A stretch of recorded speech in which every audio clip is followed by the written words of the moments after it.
Hello, Salesforce Ohana Walters 954 here, and in this video, I am doing a mock interview. So this is a developer interview, probably junior to mid-level, and it is with one of my good friends, Ronald, who is a Salesforce developer. So we use this mock interview to kind of test the skills, give you all an idea of what it's like to take a real Salesforce developer interview and kind of learn the flow of how the conversation will go. So I hope this really helps. Definitely let me know what you think in the comments down below. If there are more questions or different questions that you would like me to ask in the next upcoming mock interviews, make sure to stick around to the end if you want to see my explanations or what I think about how he did and learn how to actually participate in some of these mock interviews. Let's jump into it. Thanks so much for joining me on this interview and taking the time out. It's really nice to have you here for this junior developer role. As always, the obligatory question, can you tell me a little bit about yourself? Oh yeah, most definitely, Warren. So a little bit about myself. I actually started off as a mechanical engineer. I graduated my mechanical bachelor's of science degree, and right after college, I actually didn't go into mechanical engineering. I actually went to trucking. And while I was doing trucking, I was still trying to find exactly what I wanted to do. And I was picking up programming books when I was like taking my days off and, teaching myself how to program. And during that time, while I was taking my days off as well, I was, collaborating with this particular tech hub that gave me a little bit of experiences with a little small contracts and working with them, and also building little projects for myself so I can get like a really fundamental understanding of how to build software. So little by little, I actually went into going into just like building those contracts out, and actually got a software role, full software contract that kind of like propelled my career in software engineering. And yeah, now I'm doing this now, and I actually came into Salesforce like 4 years ago, and got introduced to that with a consulting company, and I've been doing Salesforce ever since. Okay, really cool. And yeah, that's really good progression that you have in your career. So, one of the main questions that I have is why or what are Salesforce developers needed for? So, why do we need developers versus admins versus some of the other roles that exist? Most definitely. So like with Salesforce developers, they deal with more of the customization side. So when certain of the out of the box functionality is not meeting the needs of the business and you need to go more custom, then we can go that route of using Apex and other things like other UI type tools such as Lightning Web Components or Components Visual Force pages in order to build out that customization to the business needs. And that's where Salesforce developers come in and fulfill those needs and fill those gaps. Okay, that makes sense. And can you kind of talk about some of the Salesforce automations that exist and like how they can kind of work with Apex or why would you build an automation versus going the code route using Apex? All right. So if like with the automation pieces, so we got the declarative pieces, we have the custom code pieces. So for the most part, process builders has been deprecated and it's pretty much obsolete system. But now we have flows and stuff, and we have flow triggers. So for the most part, we can try to use the declarative pieces as much as possible until the limitations of those can't be fulfilling the business needs. But we can also still, implement our custom pieces in there with Apex if needed. But we can, first try out that customization as much as possible. There might be some things in regards to some customizations, such as email service handling, and that's where Apex would come in, and whereas flows don't really handle those types of functionalities and handle that particular complex logic. But it's just like one of those examples where Apex is kind of overrules flows in that particular functionality. Mhm. But yeah, a lot of things can be done with flows with automation. Cool. Does the type of team that you're working with kind of dictate the types of builds that you do? So like if you do Apex versus flows, for example, does the type of people that you're working with kind of uh, help formulate which option you're going to choose? Oh yeah, most definitely. So like if a team is more very like admin based, very admin heavy, then we'll try to go with declarative as much as possible. But if we have a lot of like developers on the team, then they know how to do the customizations and handle the code base and stuff. Then we'll see if we can like move to the customization if we can, if needed. But we know that the team is, willing and have the capacity of building out that customization. Okay, awesome. So we've talked a little bit about Apex here, and Apex, it's its own programming language, right? But Apex doesn't, let's say, directly interact with, or we need to get data from Salesforce somehow. So what tools do we use inside of Apex to get that data? And we'll start with that question, then I may dive deeper into it a little bit more. So we're talking about getting data from Salesforce, right? Correct. All Into your right, Apex code. to Express code. So one of the ways of doing that is using SOQL queries. The other Mhm. ways of doing that as well is the SOSL, so SOSL.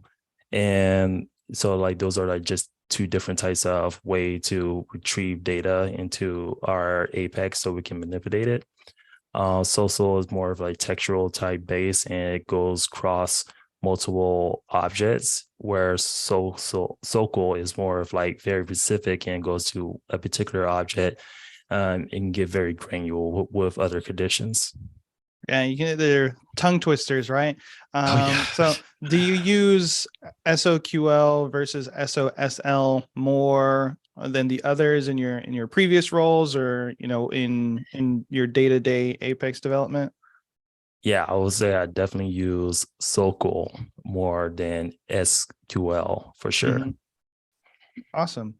Um, Well, kind of speaking on that a little bit more, I want to ask you on some of the best practices, maybe for Salesforce development in general, but if you know any for SOQL or SOQL, can you kind of talk to me about that? Oh yeah. So some of the things in regards to SOQL is that we never really want to put SOQL queries into for loops on Apex. So this kind of goes into that whole government limit of 101 SOQL queries within a single transaction. So we try to avoid that SOQL that government limit when we're hitting that.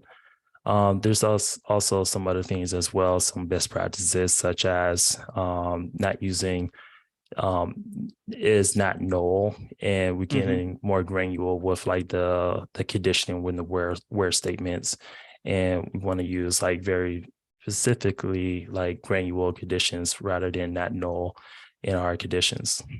Yeah, really cool. So you mentioned the SOQL query governor limit of 101 being hit. So generally, when you put a SOQL query in a loop and you're iterating over that over and over again, once it hits the SOQL limit, or it does it 100 times or 101 times, then a governor limit will pop, right? So once that's in the loop. So what design strategies can we do when we're writing our code to get around that sort of error that that limit that exists? I don't know if I'll call it an error, but the limit that is imposed upon us.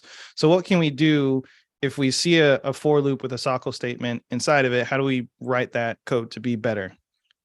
Most definitely. So one of the ways for sure, one of the ways is to use a data structure such as this, or you can use maps in order to put our data in this from the query into a data structure so that we can loop over that data structure rather than query that the query inside the for loop.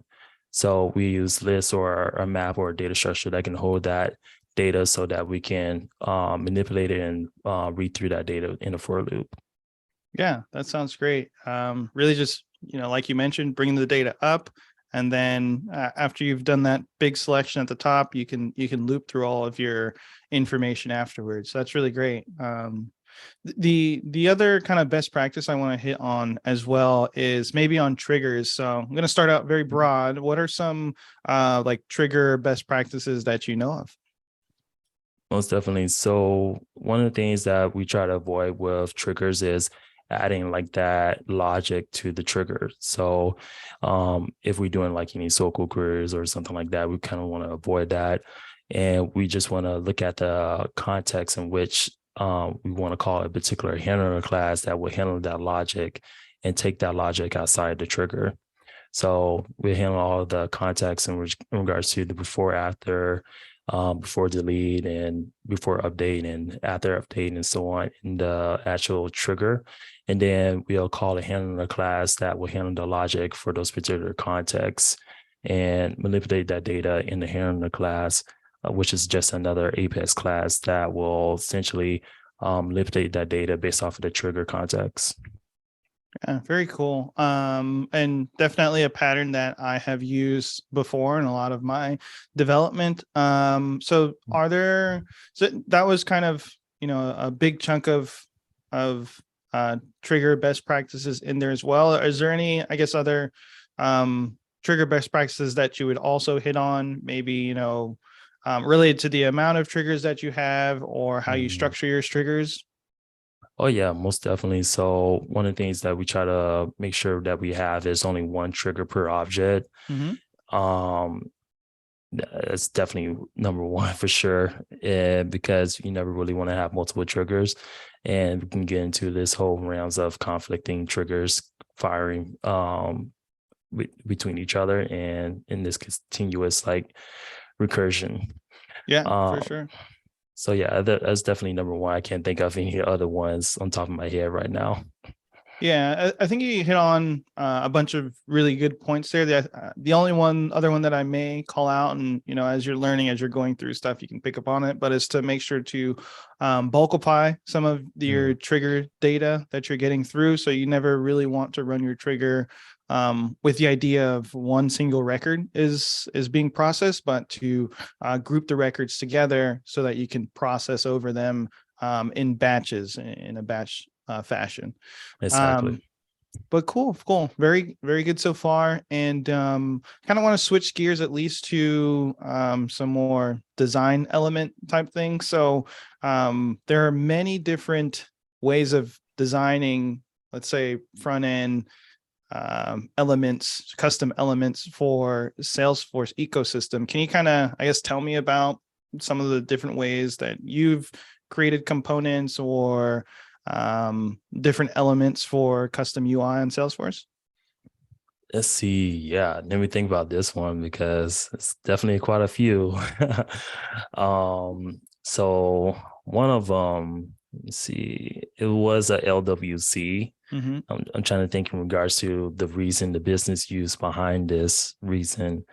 It was in regards to um you're uploading the CSV file that will essentially allow you to bulkify or be able to bulk upload certain records based off of the CSV file roles in there. So it was a need to upload from the CSV file to create records in Salesforce CRM system. Mm-hmm. And essentially, what I was going through is this step-by-step process, and you'll go through uploading the template to when this one particular thing, validating the data that was being pulled out from the CSV file, and also then confirming, verifying that you want to upload it and create those records in your Salesforce org. So is definitely like a huge step process in regards to that. It was like at least 5 steps. The 2-3 steps that I can remember is like uploading the CSV file, which required some third-party JS browsing CSV file library. Mm-hmm. It's called browser or something like that. And then from there, we had this template that I created that essentially did some validation on the fields that was uploaded, that was getting pulled in as a JSON. And before I created the, records, it was into this JSON format that will populate to this template. And the validation was happening on the HTML side to say, hey, this is not fitting this certain format. So Right, right. for example, like the zip code, it had a certain format that it should apply by, either like a 5-digit or 5-digit dash, 4-digit, or just leave blank. And I had to add that regular expression into the HTML file to ensure that that validation was ran when I was looking at that template. And then if there was anything that was coming up on that template, it'll show those multiple rows of each particular template row, and ensuring that that particular validation was hit if it wasn't meeting that particular format. So you can correct it within that template before you click verification to upload that to that file, upload that data to the CRM to create those records. Yeah, that definitely seems complex, and there's a few things that I want to maybe unpack there, which is kind of cool. But overall, that project sounds really great. So, I think the first question I have as a follow up is, why did you? What were the limitations that made you decide to make this an LWC versus trying to do things more with declarative automations like flows and other things that Salesforce has? Oh yeah, most definitely. Because one of the things that you could have done was, doing it through a list view kind of Mhm. thing. But there was some limitation in regards to selecting record types for this list view. And with this particular customization, I was able to select 2 different or 4 different record types before I uploaded those records to say, hey, this is the record type that I want to select for this particular group of bulk uploads that I want. And it was just like that customization that allow you to do that, where the list views then allow you to have that customization to select the records when you're bulk uploading the records automatically. It was like a default or something to it. Mhm. And some other limitations that the out of the box features wasn't going to allow you to do it. Awesome. So you mentioned you made this as a Lightning Web component. Some kind of similar question. Why didn't you make this an Aura component or a Visual Force page? Oh, well, I mean, those things aren't really following the current standards. And well, I would say one of the reasons why I would say is because LWC is the most latest web standards of like creating the UI for the customization. Or components is the old standard, and is just too cumbersome to do some of the things, but it can definitely do the things that the Lightning Web Component could do. But it's just a way simpler format of Mhm. handling the files and stuff, and just the current web standard. Awesome. And then probably maybe the last question on this is just around, you mentioned a few different file formats like JSON and CSVs. Can you kind of talk to me about what potential file formats are important to know as a developer? Hmm. So yeah, CSVs are definitely important. PDFs and Excel formats and stuff. Um, the reason behind that is because some things are much easier to load in. And there might be some libraries, like I was telling you before, that the CSV file library reader that I was using was able to read CSV headers to know which headers to read in, and also which rows to read in to load into a particular JSON format.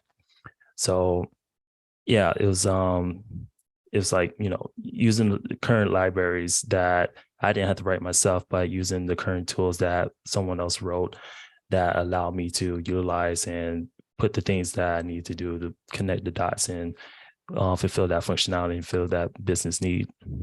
Cool. Yeah, and definitely for business users, they're going to be used to things like Excel and CSVs for their processing. In a similar vein, when you're kind of working with integrations and let's say processing data there, are there, other than JSON, are there any other like file formats that you have worked with or that you are that you should be aware of as a developer? Mm. I mean, PDFs is for sure. Trying to think of some other ones, maybe text, Mm-hmm. because sometimes text, you read in text with some JSON, some mock-up JSON stuff, so you can get some test data to see what the Lightning Web Component can read in. So probably text, dot text Mm-hmm. formats. So yeah, I think so. I think that's Yeah. probably. The other thing that I'm kind of wanting to know if you have experience with is like working with XML files as well. So being able Mm. to process that. So do you have any experience with XML files and how they kind of work when you're processing those? Yeah, it's been a while. Like this going back to like SOAP API calls and stuff Mm-hmm. and getting those values in. So yeah, I got some experience doing that, but most of the time I got experience with using JSON format and using Mm-hmm. JSON objects. But if it came around and come back around, I'd just read up back up on it, but I can't tell you exactly how to read it up right now. Yeah, no worries. Yeah, it's definitely more rare nowadays to get XML data streams back, but they do exist out there. But most things are, JSON based when they come through. So we're kind of segueing a little bit into integrations and kind of how they work. So I guess the first statement that I want to ask is around like, have you done any work with integrations? Have you written any before? And then we may dig deeper from there. Oh yeah. So yeah, definitely dealt with some integrations in my days for sure. Integrating with third-party libraries, third-party APIs and stuff in order to get data in. For example, one of the ones that I worked before was using GitHub and their free API repository stuff. So working with a client to get some repository data in to get the mockups and stuff and be able to present that in the community with a Lightning Web Component. And that was like very essential for their business process. Wow. Yeah, that sounds really good and seems like you do have some experience with it. So can you maybe just high level walk me through like some of the steps if we need to get information from another system and bring it into Salesforce? What are some of the high level steps that you would do and your Apex code or in your code to get that information?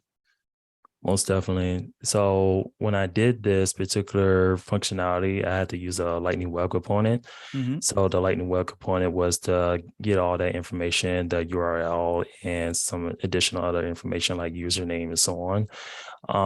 Then from there, the Lightning Web Component was going to call a Apex controller, and this Apex controller had like a wrapper, a class wrapper in Okay. it to say, all right, when I call this particular URL, I want to put this class wrapper in the format that I wanted to, and then serialize it and turn it back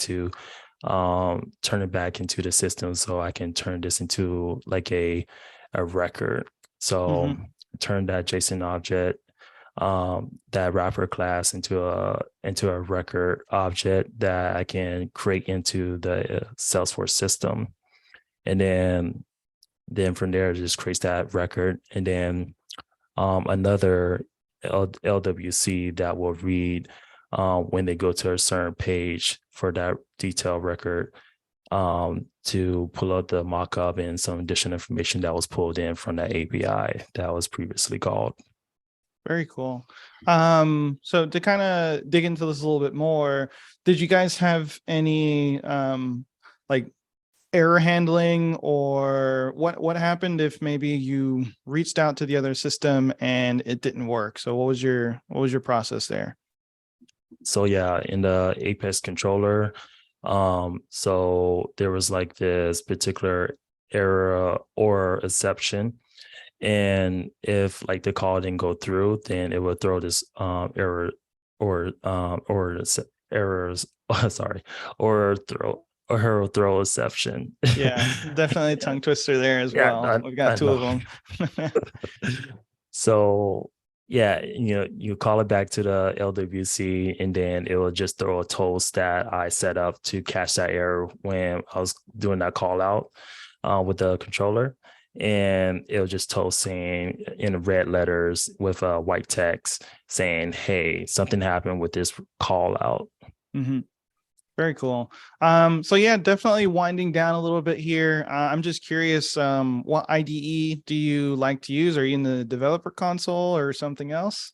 Oh yeah, VS Code all day for Okay, sure, for that makes sure. sense. Are you using things like the SFDX and the Salesforce CLI, or are you potentially using something else to work on your code? Yeah, definitely Salesforce CLI, and also Salesforce DX for sure. Awesome. Cool. Definitely keeping modern there. Mm. So just rounding it out, do you have any questions for me?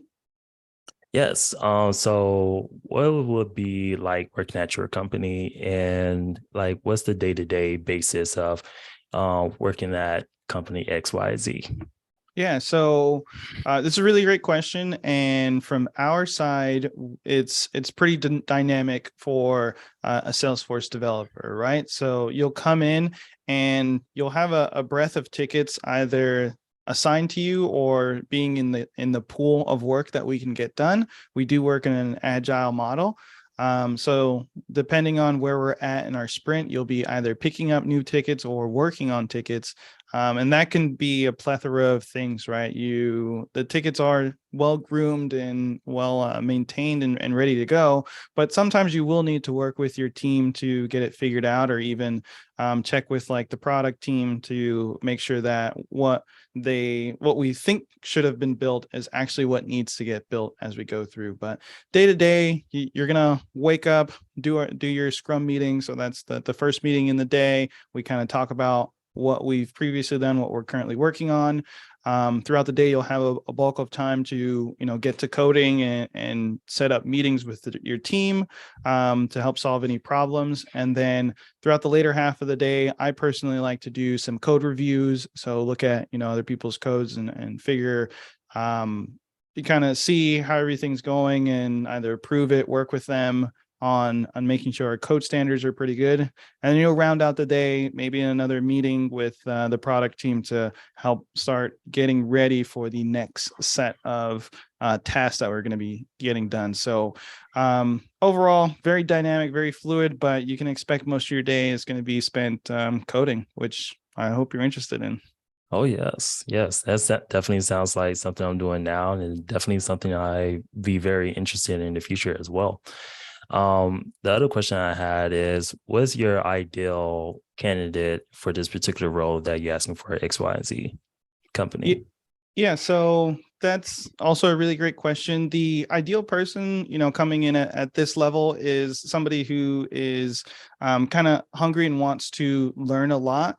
We're not going to give you all the answers to your problems, so you need to be able to solution and do your own research, but kind of understand when there's that middle, or when that line has kind of been hit, to ask for help. So not being afraid to reach out to senior members of the team or other team members in general to bounce ideas off of. So there's sort of that split between them, and then also just that drive for continuous knowledge, of course, is one of the big things, right? So a lot of our teammates are on the forefront of Salesforce. We're always up to date with the release notes and blogs and stuff like that. So we're really making sure that our code quality is high and everything that we do is up to the highest caliber that we can produce. Nice. What's some of the vlogs you guys be like looking after for like the most latest updates? Yeah, I think the a big one or an easy one is like Salesforce Ben. So they've got Mhm. a ton of really great articles on there. Other than that, we're all pretty active in the Salesforce Exchange Discord. There's a bunch of developer sections in there where we like to answer questions and stay on top of things. And then also any other, blogs that are out there that or articles that just kind of pop up throughout our day-to-day coding. We do like to share that around in our resources channel. That's awesome. Cool. I think that's probably all the questions I have today. Well, awesome. So, well, Ronald, thank you so much for applying to our company and spending the time to interview. Just I think things are going pretty well so far. I'm going to take this back with the HR and some of the hiring managers and things like that to really evaluate, how you went and see how this went and see where you go from here. Awesome. Well, thank you for the opportunity and, hope to hear from you soon. Cool. Overall, I think Ronald did really good in this mock interview, at least for the questions that we were asking. If you want to see a full breakdown of each of the different questions and what I think, make sure to subscribe because I will be doing additional videos on a lot of the different topics that we talked about in this one. And once again, if you have more questions that you would like to ask on future videos or mock interviews, let me know in the comments down below. Also, if you want to participate in a mock interview, definitely check out the links down below where you can actually apply to be in one of these mock interviews. It's really good practice if you're either applying for new jobs or trying to keep the skills sharp. It's definitely something that you need to practice to be good at it. Well, that's all I have for this video. Thank you all so much for watching, and remember, I believe in you.